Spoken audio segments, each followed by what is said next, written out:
शहराची खबरबात या बातमीपत्राचे प्रायोजक आहेत Mac care super speciality hospital Ahmednagar. Congratulations वहिनी, बाळ झाल्याबद्दल। पण मी ऐकलंय डिलिव्हरी फार क्रिटिकल होती। आता ठीक आहे ना सगळं? अगं होता थोडा प्रॉब्लेम, पण स्त्रियांच्या आरोग्याची संपूर्ण काळजी घेणारं मातृसेवा होतं ना साथीला। सगळं सुरळीत झालं। किशोर वयापासून ते रजोनिवृत्तीपर्यंत स्त्रीच्या आरोग्याची संपूर्ण काळजी घेणारं अहमदनगर मधील पहिलं स्त्री रुग्णालय Matruseva women's hospital obstetric ICU। किशोरवयीन आणि विवाहपूर्व समुपदेशन, गरोदर माता तपासणी आणि प्रसूती, पहिल्या सिझेरियन नंतर नॉर्मल डिलिव्हरीची सोय। मातृसेवा विमेन्स हॉस्पिटल, सक्कर चौक, नवीन टिळक रोड, अहमदनगर। फोन 9850 20 0017।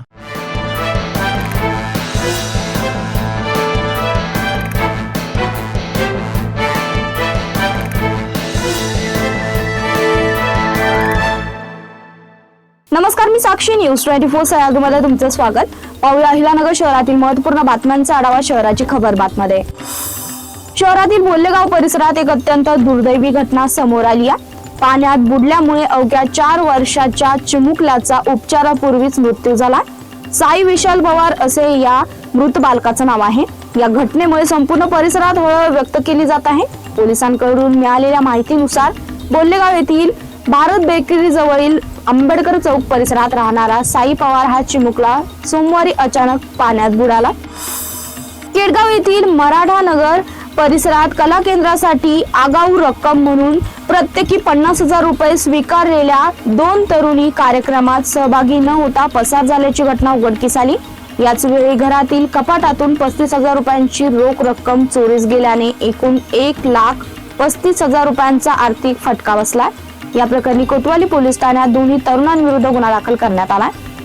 कोमल काळे यांनी फिर्याद दिली आहे। पूजा भोसले व दिव्या बनसोडे या दोघींना प्रत्येकी 50,000 रुपये दिले होते। नगर शहरामध्ये 150 ग्रॅम मेफेड्रॉन जप्त झाल्या प्रकरणात तोपखाना पोलिसांनी आणखी 3 अटक केलाय। या 3 मुकुंद नगरसह शहरातील विविध भागात ड्रग्ज विक्री करणाऱ्यांमध्ये सहभाग असल्याचं प्राथमिक तपासात निष्पन्न झालंय।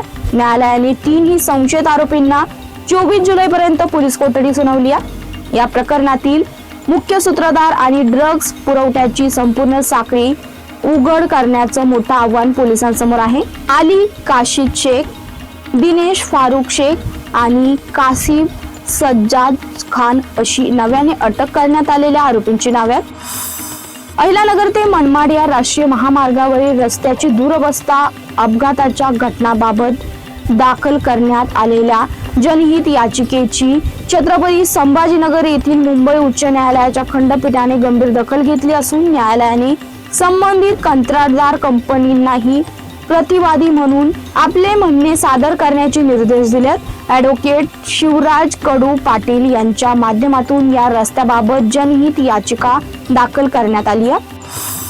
दरोड्याच्या तयारीत असलेल्या 3 आरोपींना स्थानिक गुन्हे शाखेच्या पथकाने अटक केलाय। आरोपीकडून 1,23,000चा मुद्देमाल जप्त करण्यात आलाय।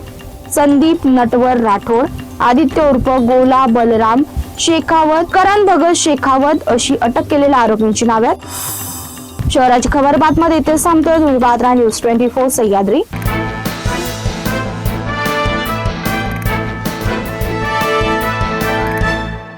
शहराची खबरबात या बातमीपत्राचे प्रायोजक होते Mac care super speciality hospital Ahmednagar.